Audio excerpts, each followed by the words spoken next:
खुदा। अपोस्टल ये बहुत ही अमेजिंग टेस्टिमनी है। इस बहन की जो शादी थी 27 मार्च 2019 को हुई। उसके बाद इनका 2020, 21, 22 में और 23 में 5 बार ये प्रेग्नेंट हुए। पांचों बार इनके बच्चे जो थे वो पेट के अंदर ही मर गए थे। और 6वीं बार जब ये प्रेग्नेंट हुए, बच्चा पैदा हुआ, लेकिन उसके 3 घंटे के बाद उसकी भी डेथ होगी। यानी इनके टोटल 6 बच्चे मर चुके थे। और जब डॉक्टर ने चेक किया इनको, डॉक्टर ने बोला कि आपका जो यूट्रस है वो बायकॉर्नर यूट्रस है, यानी उसकी जो शेप है वो नॉर्मल नहीं है। और आपके यूट्रस में जो ब्लड सर्कुलेशन है उसकी मात्रा बहुत कम हो चुकी है। आपका यूट्रस जो है वो हार्ट की शेप के जैसा है और वो क्लैप्स की तरह हो चुका है। और इस अवस्था में बेबी ठहरना ये पॉसिबल नहीं है। 5 डॉक्टर चेंज किए, 5 साल लगातार इन्होंने हॉस्पिटल चेंज किए। क्योंकि आपने लिखा है कि बच्चे को जो ऑक्सीजन था वो नहीं पहुंचता था और ब्लड फ्लो नहीं पहुंचता था। जी पापा तो जी। आप प्रेग्नेंट तो हो सकती थी, लेकिन हाँ। आपका बच्चा बच नहीं सकता था। हाँ। क्योंकि आपके यूट्रस की शेप डिफरेंट होने के कारण और वो बे शेप हो गया था, इसलिए ऑक्सीजन लेवल और ब्लड फ्लो पहुंचता नहीं था। ये आपका मेडिकल रीजन था कि आपका बेबी हाँ। जब भी पेट में होता था वो मर जाता था। 6 आपके मिस कैरेजेस हुए। जी पापा जी। ओके। और अपोस्टल जी उसके बाद डॉक्टर ने बोला कि यूट्रस का ऑपरेशन करवा लो, पर उसकी भी कोई गारंटी नहीं थी। लोग इनको बोलते थे कि तू कभी मां नहीं बन सकती है। और जो भी औरतें इनके साथ संगति में बैठती थी वो इनको बोलना शुरू कर दिया कि हमें तेरा परछाई भी हमें तेरी नहीं चाहिए, कहीं तेरा परछाई हमारे बच्चों के ऊपर ना पड़ जाए। इनके हस्बैंड जो थे अपोस्टल जी वो 2018 से ही अंकुरनुला मिनिस्ट्री के साथ जुड़े हुए थे। उन्होंने इनको बहुत बार बोला कि तू मेरे साथ चर्च में चल, पर ये विश्वास नहीं करती थी, कहती मैंने नहीं जाना। पर 2024 में इन्होंने मन बनाया कि मैं चर्च जाऊंगी। जब चर्च में आए, गवाहियों को सुना, विश्वास हुआ। आपके हस्बैंड क्रिश्चियन थे पहले से ही, आप बिलीव नहीं करती थी। जी पापा जी, लेकिन काम करती थी, ज्यादा नहीं करती थी, थोड़ा थोड़ा ही करती थी बस। और आपके तब मिस कैरेजेस होते जा रहे थे और एक दिन फिर आपने फैसला किया जब 5-6 मिस कैरेज हो गए कि अब आप 2024 में चर्च आना शुरू करेंगी। जी पापा जी। ओके, फिर क्या हुआ? और अपोस्टली उस दिन ये 2024 में जब ये चर्च में आना शुरू हुए, ये घर से प्रार्थना करके आए थे कि प्रभु तेरा दास आज बेबीज के लिए मेरे लिए स्पेशल प्रार्थना करे। और सेम डे 9 मार्च 2024 को अपोस्टल जी आपने स्पेशल उन बहनों को आगे बुलाया जिनके पास बेबीज नहीं थे और उनके ऊपर ले हैंड प्रार्थना करी। और मम्मा ने इनके हाथ के ऊपर अनॉइंटिंग ऑयल लगाया और मिरेकल इनके जीवन में हुआ। प्रेग्नेंट तो ये पहले भी होते थे, उसके बाद प्रेगनेंसी हुई, पर इस बार इनको इतना फेथ हो गया और इन्होंने ये फेथ किया कि परमेश्वर मुझे बेबी देने जा रहा है। बाजार गए, वहां से कपड़े खरीदे, कपड़े के ऊपर शैमुएल नाम भी लिख लिया। इतना भरोसा हो गया और परमेश्वर ने इनको प्रेगनेंसी के टाइम सेफ रखा। 6 साल की शर्मिंदगी को खुदा ने खत्म किया और परमेश्वर ने एक सुंदर बेबी बॉय के साथ जिसका नाम शैमुएल रखा, परमेश्वर ने उस सुंदर आशीष के साथ इनको ब्लेस किया। जेड़ा ना छटे कला यीशु दा नाम है, जेड़ा ना छटे कला यीशु दा नाम है। ऊंची आवाज में कहो हालेलुया।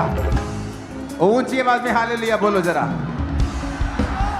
सुनी टेस्टिमनी। हस्बैंड चर्च के मेंबर थे, वाइफ बिलीव नहीं, थोड़ा थोड़ा बिलीव।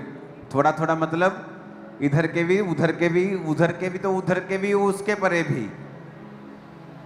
लेकिन 24 में फैसला किया कि जब डॉक्टर बोल देता है ना कि आपका यूट्रस का शेप ही बे शेप हो गया, वो उस पर ऑक्सीजन नहीं जाती, ब्लड लेवल नहीं जाता, तो बेबी तो हो जाएगा, प्रेगनेंसी तो हो जाएगी, लेकिन बेबी बचेगा नहीं।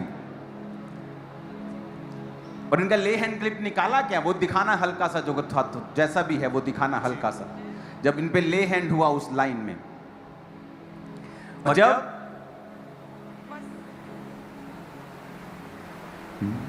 जेड़ा ना छटे आज दिल ला लिया। ओके,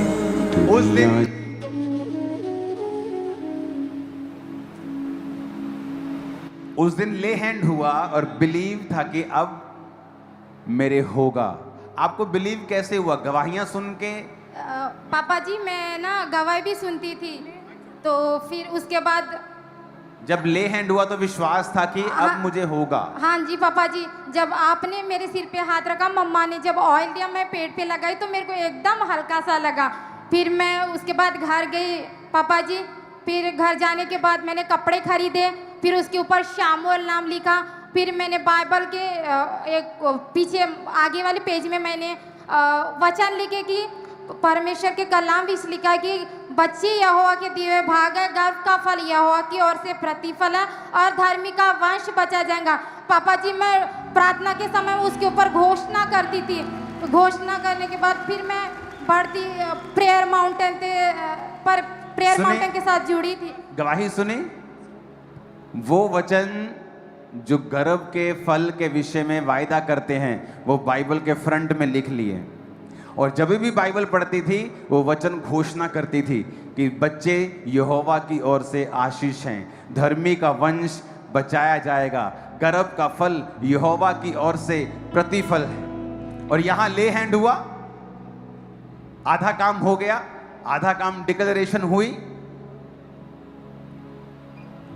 और विश्वास हुआ कि हां अब जैसे ही ऑयल पेट पे लगा मुझे हल्का फील हुआ।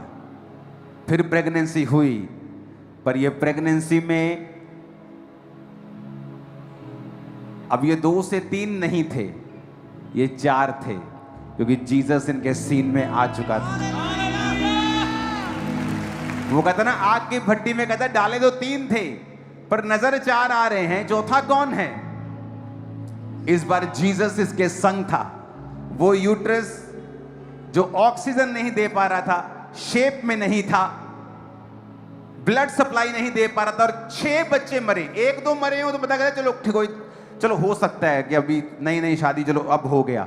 लेकिन जब 1 मरा, 2 मरे, 3 मरे, 4 मरे, 5 मरे, 6 मरे, आपको मालूम होता है कि सिचुएशन सीरियस है। अब वो मरा हुआ गर्भ कितने सुंदर बच्चे को जन्म दिया है, उस गर्भ ने देखो।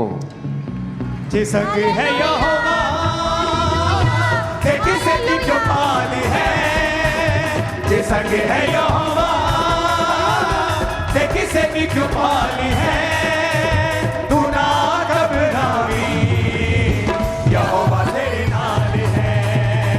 तू ना घबरावी, यहोवा तेरे नाल है। इतना जोर से हालेलुया का नारा मारो कि शैतान की जड़ें हिल जाए। इतनी जोर से हालेलुया बोलो कि शैतान की नींव हिल जाए।